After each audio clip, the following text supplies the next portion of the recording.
Regreso, ya hemos acomodado todo, preparado todo para el tiempo de la palabra de Dios. Les voy a invitar a que puedan ir preparando pues lo principal que es la Biblia, su libreta para poder tomar apuntes y sobre todo preparar la mente, ¿verdad? Preparar el corazón, porque Dios nos habla por medio de la Biblia y necesitamos poner toda nuestra atención a cada versículo que leamos, cada historia, cada pasaje, porque todo es la palabra de Dios, todo es importante y gracias a Dios por todos los que siguen conectados y los que en el futuro también escucharán el mensaje. Quiero pedirte que abras tu Biblia en Juan, el Evangelio de Juan, capítulo 5. Si me acompañas por favor a Juan, el Evangelio de Juan, capítulo 5. Hoy le he titulado a este mensaje Padre de Misericordia. Era Padre de Misericordia. Y yo simplemente tengo un propósito con este mensaje que he preparado para todos ustedes. Que no nos olvidemos de que Dios es un Dios misericordioso, ¿verdad? Si tú hoy, esta noche o el día que escuches este mensaje, puedes quedarte con esta idea, Dios ya ha respondido mis oraciones, ¿verdad? De que tú no te olvides de que Dios es un Dios de misericordia. Dios es un Dios misericordioso, ¿verdad? Y lo vamos a ver por medio de esta historia. Ahora, yo sé que muchas veces la vida no es fácil. Muchas veces la vida te golpea, muchas veces la vida es difícil, hay pruebas difíciles, hay pérdidas de seres queridos, hay situaciones en las que estamos que no esperábamos nunca estar. De repente una enfermedad llega a tu vida y está acabando con tu cuerpo y te está consumiendo y está acabando con tus fuerzas y te sientes débil. Y hay podríamos dar muchos ejemplos, pero hay muchas situaciones en la vida que son difíciles para la vida del ser humano, tanto para ti como para mí. Ahora, todas estas circunstancias podrían llegar a hacernos creer o hacernos pensar que Dios no es un Dios misericordioso. Pero uno podría tener el pensamiento, bueno, si Dios es un Dios de misericordia, ¿por qué yo estoy pasando por esto? Si Dios es un Dios de misericordia, ¿por qué yo perdí a mi hijo, a mi esposo, a mi esposa, a mis padres, a este amigo que tanto amaba? Si Dios es un Dios de misericordia, ¿por qué me encuentro sufriendo tanto? ¿Por qué siento tanto dolor? Pero entonces las circunstancias muchas veces podrían hacernos creer que Dios no es un Dios misericordioso. Hoy, por medio de esta historia que vamos a estudiar en esta noche, quiero que recordemos que Dios es un Dios de misericordia. Vayamos a Juan, al Evangelio de Juan, capítulo 5. Vamos a meditar en esta historia que la conocemos como el paralítico de Betesda. Es una historia muy interesante porque es una historia que únicamente aparece en el Evangelio de Juan. Y vamos a ir leyendo versículo por versículo y vamos a ir entendiendo un poco más todo lo que la Biblia tiene para enseñarnos en esta noche. Dice versículo 1: Después de estas cosas había una fiesta de los judíos y subió Jesús a Jerusalén. Y hay en Jerusalén, cerca de la puerta de las ovejas, un estanque llamado en hebreo Betesda, el cual tiene 5 pórticos, ¿verdad? En estos yacía una multitud de enfermos, ciegos, cojos y paralíticos que esperaban el movimiento del agua. Dice, porque un ángel descendía de tiempo en tiempo al estanque y agitaba el agua, y el que primero descendía al estanque después del movimiento del agua quedaba sano de cualquier enfermedad que tuviese. Vamos a explicar primero estos primeros 4 versículos. Ya el versículo 1 nos da el contexto de todo lo que va a suceder.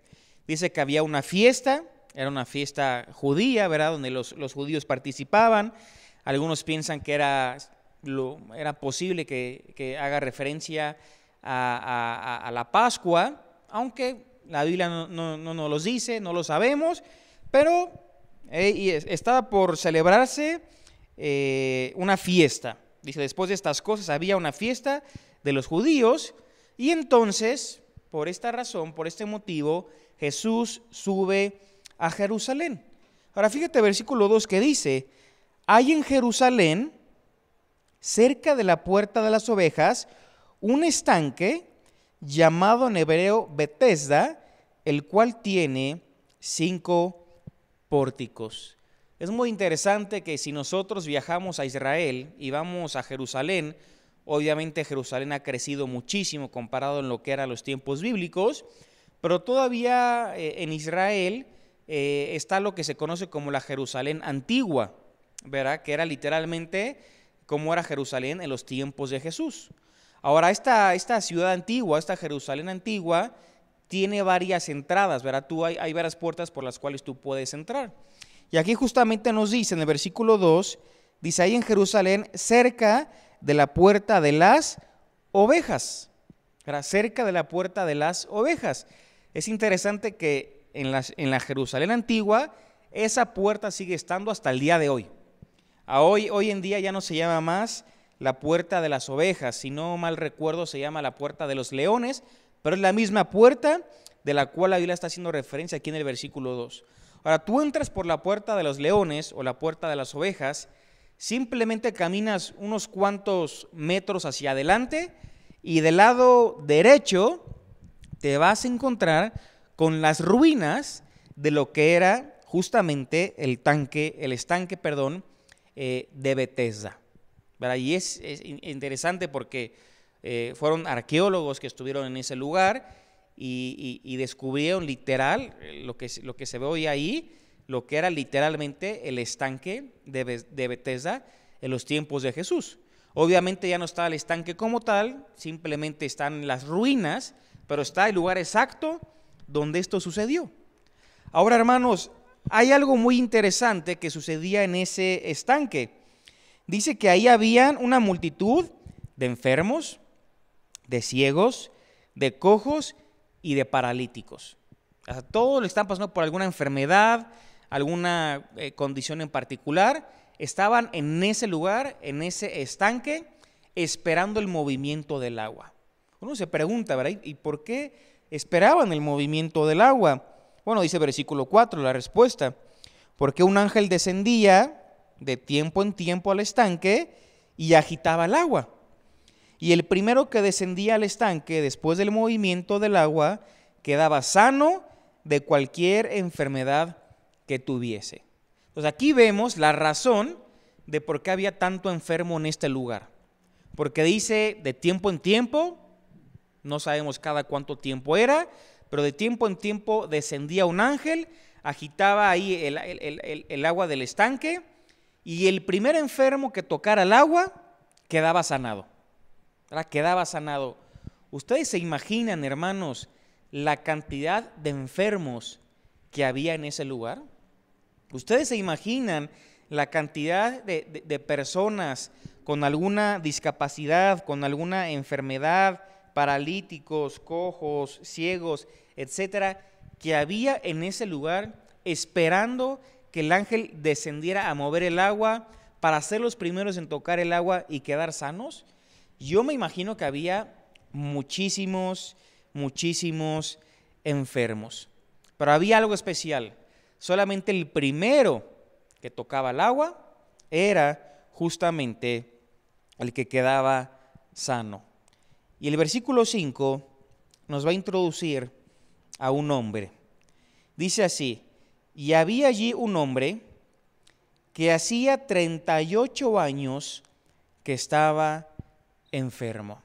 ¿Verdad? Este va a ser el hombre el cual Jesús va a sanar. El cual Jesús, por medio de esta sanidad, va a darnos una enseñanza preciosa a cada uno de nosotros. Pero imagínense, hermanos, 38 años llevaba esta persona enferma. O sea, imagínate, piensa en esto. Jesús todavía ni siquiera había nacido y esta persona ya estaba enferma, ¿verdad? Jesús todavía ni siquiera había nacido y este hombre ya estaba enfermo, ¿verdad?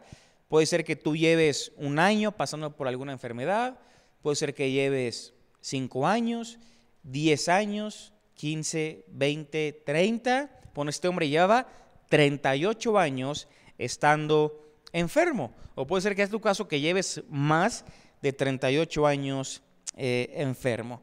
Fíjate, versículo 6, la pregunta que Jesús le hace. Cuando Jesús lo vio acostado y supo que llevaba ya mucho tiempo así, le dijo, ¿quieres ser sano? Ahora, ¿no te parece una pregunta un poco sin sentido? ¿Verdad? A primera vista, una pregunta como que con una respuesta lógica. Uno diría, bueno, si es un hombre que lleva 38 años enfermo y justamente está en el estanque de Betesda, donde es un tanque que se conoce por ser un tanque donde el primero que toque el agua queda sano, es obvio que la respuesta es, sí, Jesús, quiero ser sano. Sí, Jesús, ya no quiero estar sufriendo, ya no quiero tener esta enfermedad. Entonces, a primera vista pareciera una pregunta un poco ilógica. Pero hermanos, si vamos estudiando un poquito más profundo, la pregunta de Jesús estaba apuntando a algo mucho más profundo. Cuando Jesús le dice a este hombre, ¿quieres ser sano? Jesús quería que este hombre reconociera su propia incapacidad de sanarse a sí mismo. Este hombre por sus propios medios no podía sanarse. Este hombre seguramente había ido con doctores, había probado ciertos tratamientos, no lo sabemos, pero después de tantos años seguramente algo ya había intentado. Pero cuando Jesús le dice, ¿quieres ser sano?, lo que Jesús tiene en mente es que este hombre pudiera reconocer su propia incapacidad para sanarse a sí mismo. Es decir, Jesús quería que este hombre reconociera que él necesitaba de un sanador, de un salvador. Y es lo mismo, hermanos, que Dios espera con cada uno de nosotros. Dejemos ya la enfermedad física un poquito al lado. Cuando hablamos de la enfermedad espiritual, donde dice Efesios 2, que todos estamos muertos en nuestros delitos y pecados, Dios lo que desea en cada uno de nosotros es que reconozcamos que por nosotros mismos no podemos salvarnos. Yo no puedo solucionar el problema del pecado que yo tengo en mi vida. Tú tampoco puedes hacerlo. Por eso Cristo pagó el precio en la cruz del Calvario. Por eso Dios envió a su Hijo unigénito. Porque nosotros no podíamos, Cristo sí podía y Cristo obviamente sí pudo. Entonces, cuando uno reconoce su propia incapacidad, cuando uno reconoce su propia condición delante de Dios, Dios, soy un pecador, Dios, no puedo, sin ti nada soy, nada puedo hacer. Era lo que Jesús quería con este hombre, que él reconociera su incapacidad de sanarse a sí mismo. Era por cuenta y por méritos personales. Este hombre no podía sanarse, necesitaba la ayuda de alguien más. Sigamos leyendo la historia, versículo 7. Señor, le respondió el enfermo, no tengo quien me meta en el estanque cuando se agita el agua, y entre tanto que yo voy, otro desciende antes que yo. Jesús le dijo simplemente unas palabras, levántate, toma tu lecho y anda. Ahora, cuando Jesús le pregunta a este hombre, ¿quieres ser sano? ¿Qué dice el hombre? No tengo quien me meta en el estanque. ¿Verá? Y dice, y entre tanto que yo voy, otro desciende antes que yo. Hermanos, fíjense la desesperación de este hombre. 38 años llevaba enfermo. Estaba en el estanque de Betesda, que era conocido por ser un lugar donde cuando el ángel descendía y tocaba el agua, el primero que lo tocaba, que tocaba el agua, quedaba sano. Entonces este hombre dice, Señor, por supuesto que quiero ser sano. pero siempre que el ángel desciende y que toca y que agita el agua, dice, cuando yo llego, otro ya llegó antes que yo. Otro llegó primero. ¿Por qué? Porque era un hombre paralítico. Y al ser un hombre paralítico, seguramente había personas más rápidas que él. Entonces este hombre dice, siempre lo intento, pero no puedo. Porque siempre hay alguien más que llega antes que yo. Pero no solamente dice eso, dice también el hombre, y entre tanto que yo voy, otro desciende antes que yo. ¿Verdad? O sea, siempre dice, no solamente es que no llego, sino que siempre hay alguien que llega primero que yo. Entonces dice dos cosas, ¿verdad? Este hombre. Dice en primer lugar, no hay quien me meta en el estanque. Y en segundo lugar, cuando yo lo hago por mis propios medios, siempre otra persona llega antes que yo. Fíjense, este hombre sigue reconociendo su propia incapacidad de sanarse a sí mismo. Y Dios le sigue mostrando su condición, Dios le sigue mostrando que él es incapaz de sanarse, ya sea por medio de otras personas, dice, no hay quien me ayude, y por medio del mismo. Cuando yo lo intento, siempre otro llega primero que yo. Ahora fíjense, hermanos, las palabras de Jesús en el versículo 8, simplemente levántate, toma tu lecho y anda. Y dice el versículo, y al instante aquel hombre fue sanado, tomó su lecho y anduvo, y era día de reposo aquel día. Fíjense, Jesús, siendo Dios, un Dios todopoderoso, no necesitaba del movimiento del agua, no necesitaba que un ángel descendiera, no necesitaba que este hombre fuera el primero en llegar al estanque. Jesús no necesitaba de todo esto. Jesús simplemente le dijo, levántate, toma tu lecho y anda. Y Jesús, al ser Dios, eso era suficiente para que este hombre quedara completamente sanado después de 38 años. Después de que Jesús le dijo esas palabras, dice, y al instante aquel hombre fue sanado, tomó su lecho y anduvo, y era día de reposo. ¿Te das cuenta, hermanos, que Dios sana a quien Él quiere? Y no solamente eso, Dios sana a quien Él quiere, sino que Dios tiene el poder para sanar la vida de cualquier persona. Dios tiene el poder para sanar cualquier enfermedad. Dios tiene el poder para levantar a cualquier persona. Dios es un Dios todopoderoso. Ningún ser humano, ni tú ni yo, podemos limitar el poder de Dios. Dios sigue haciendo milagros hasta el día de hoy. Y los hace conforme su propósito, conforme su plan para poder el ser glorificado. Pero Dios sigue haciendo milagros hasta el día de hoy. Ahora, ¿esto quiere decir que Dios va a sanar a todos los enfermos? Por supuesto que no. Verá, hace rato mencioné el ejemplo de Pablo, ¿no? Donde Pablo 3 veces oró a Dios que le quitara ese aguijón que él tenía en los ojos. Y Dios le dijo, no. Bástate mi gracia, mi poder se perfecciona en la debilidad. Yo sé que hay muchos enfermos que están escuchando este mensaje. Quiero decirte, Dios puede sanar tu enfermedad. Dios tiene el poder para hacerlo. Pero también Dios puede decidir que tú continúes con esa enfermedad. Y si Dios lo decide de esa manera, es justamente para que en tu vida la gracia de Dios para ti sea suficiente. Y que en tu debilidad y en mi debilidad, el poder de Dios pueda ser perfeccionado en cada uno de nosotros. Lo que dice Pablo en otra ocasión, porque cuando soy débil, entonces soy fuerte. Porque como dijo Ana, la madre de Samuel, después de que oró a Dios y Dios le concedió, siendo estéril, tener un hijo, Ana dijo, nadie será fuerte en sus propias fuerzas.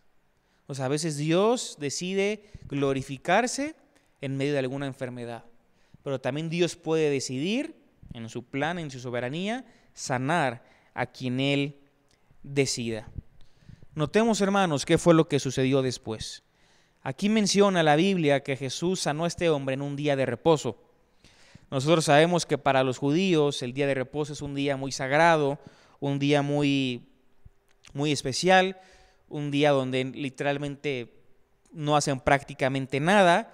Y como era común en los fariseos y en los hombres de aquella época, pues siempre que veían a Jesús hacer algún día de reposo, pues literalmente se regaban las vestiduras, ¿verdad? Y esa era una razón para atacar e ir en contra de Jesús. ¿Cómo pudo hacer esto en día de reposo? No se nos está permitido, decían ellos.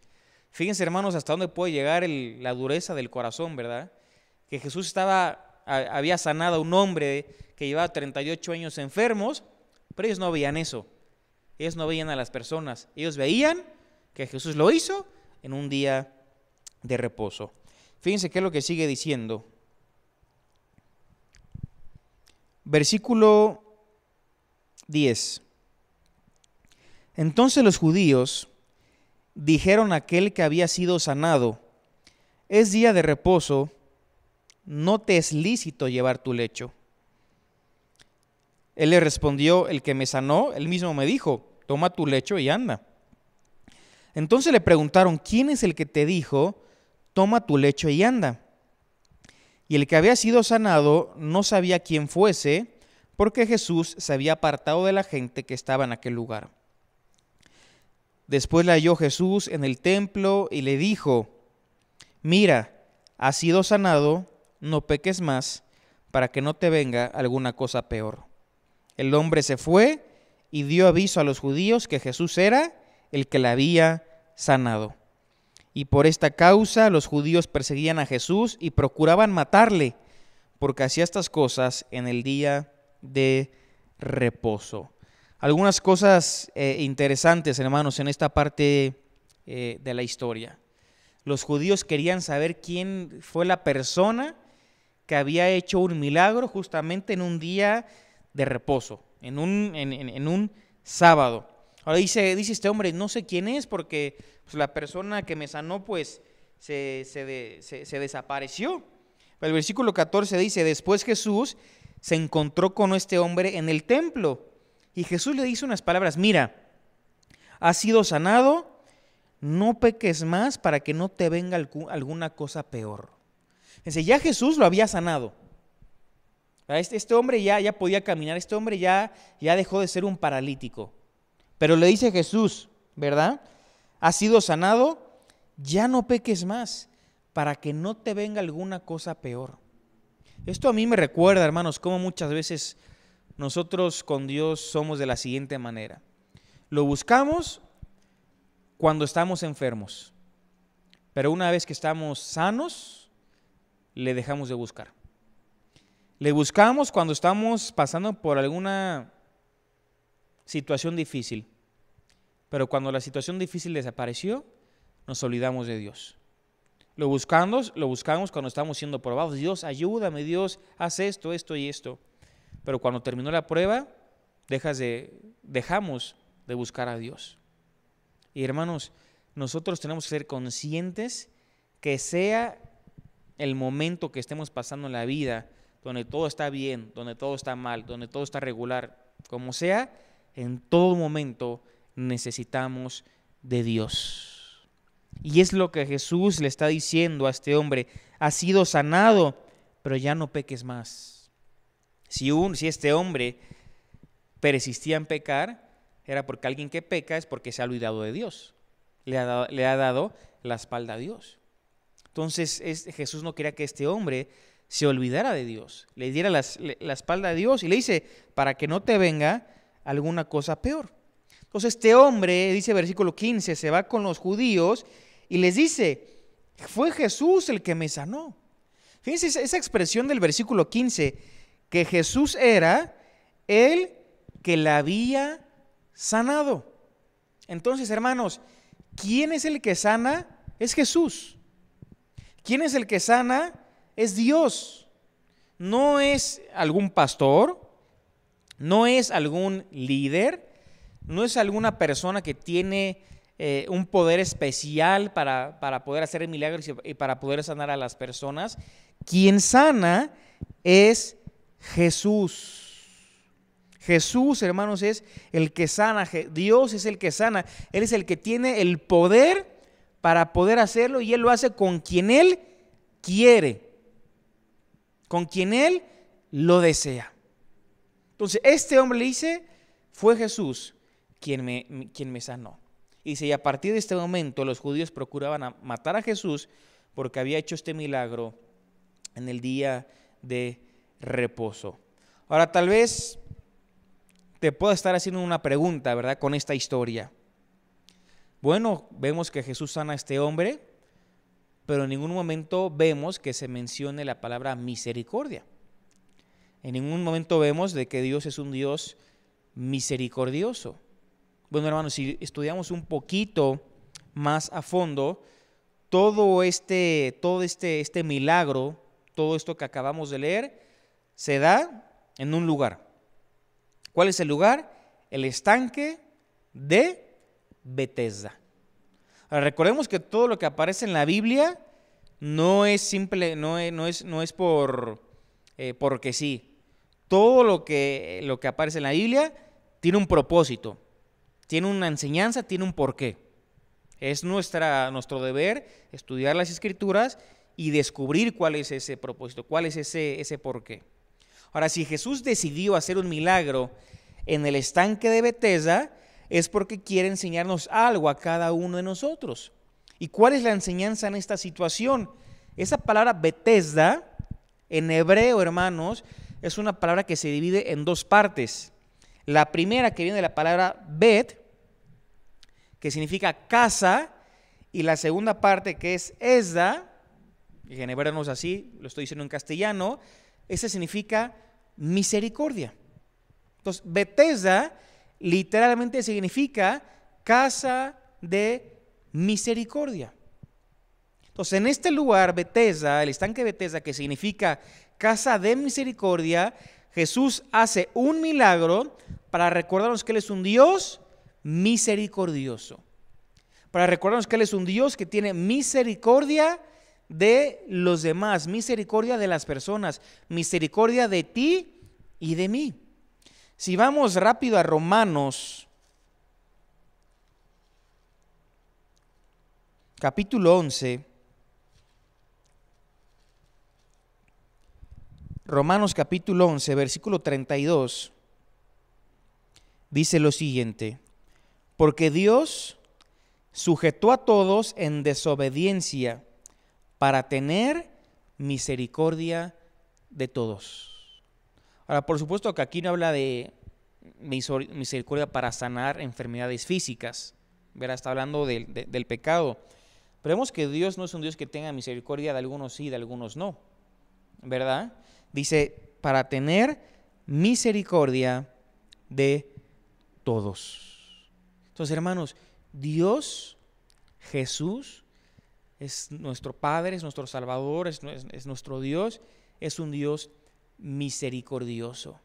Entonces yo quiero animarte en esta noche, nunca te olvides y nunca dudes que Dios es un Dios misericordioso, que Dios se pone del lado de la misericordia.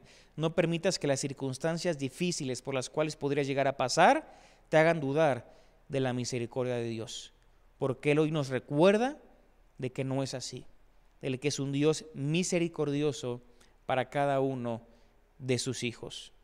Me gustaría terminar haciendo una oración de forma especial por aquellas personas que en este momento están escuchando este mensaje y que están pasando por algún momento difícil, ya sea enfermedad, ya sea alguna pérdida, ya sea algún dolor grande en tu alma, en tu corazón.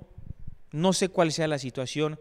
Me gustaría terminar orando por tu vida y que podamos buscar juntos a nuestro Dios, que es un Dios misericordioso. Acompáñame ahí desde tu lugar, donde estés, cerrando tus ojos, y busquemos juntos a Dios.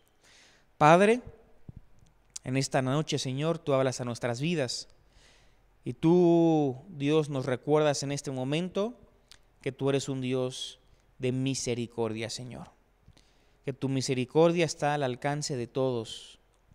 Padre, sabemos que hay veces, hay situaciones difíciles en la vida que podrían llegar a hacernos dudar, Dios, de tu misericordia.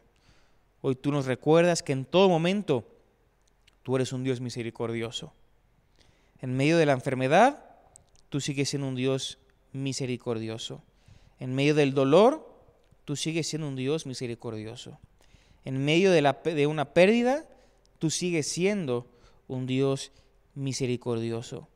Padre, que si hay alguna persona aquí que escuchando este mensaje, seas tú hablando de forma poderosa en su vida. Seas tú, Dios, consolando, seas tú, Dios, animando, seas tú, Dios, dándoles una paz que sobrepasa todo entendimiento, toda circunstancia, toda situación. Seas tú, Dios, dando confianza a sus vidas, sabiendo que tú eres un Dios cercano a tus hijos, no un Dios lejano, Dios. Padre, si hay algún enfermo que en este momento está escuchando y tú en tu plan, en tu voluntad, Señor, tienes el deseo de sanarlo, de sanarla, oramos, Dios, para que tú puedas sanar a esas personas, Señor. Sabemos que tienes el poder para hacerlo, Dios. Sabemos que tú eres el único capaz de hacer milagros. Sabemos que tú eres un Dios todopoderoso y te pedimos que sanes, Dios, a quien es tu voluntad sanar. Si no es tu voluntad, Dios, hacerlo en este momento, oramos también para que tu poder, Señor, pueda ser perfeccionado en nuestra debilidad, para que por medio de la enfermedad podamos glorificarte, podamos honrarte, podamos ser testigos, Señor, de ti. Pero sea hablando tú, Padre, de forma personal a cada persona que está escuchando este mensaje. Gracias, Dios, porque en ti tenemos un Dios de misericordia. Porque en ti tenemos un hogar, un refugio, Señor, y tú eres casa, tú eres Padre de misericordia para cada uno de nosotros. Gracias, Dios, porque nos recuerdas que nosotros por nuestros propios medios somos incapaces. No podemos salvarnos a nosotros mismos. Necesitamos de alguien más. Y ese alguien más, Señor, es tu Hijo, es Jesús. Él es el camino, la verdad y la vida. Jesús es el mediador entre Dios y los hombres, porque no hay otro nombre en el cual podamos ser salvos, más que en el nombre de nuestro Señor Jesucristo. Que esto pueda ser una verdad, Padre, en cada uno de nosotros. Gracias, Padre, por este tiempo. Bendícenos, ayúdanos, guíanos, conforme a tu plan para nuestras vidas. En el nombre de nuestro Señor Jesucristo. Amén. Dios los bendiga.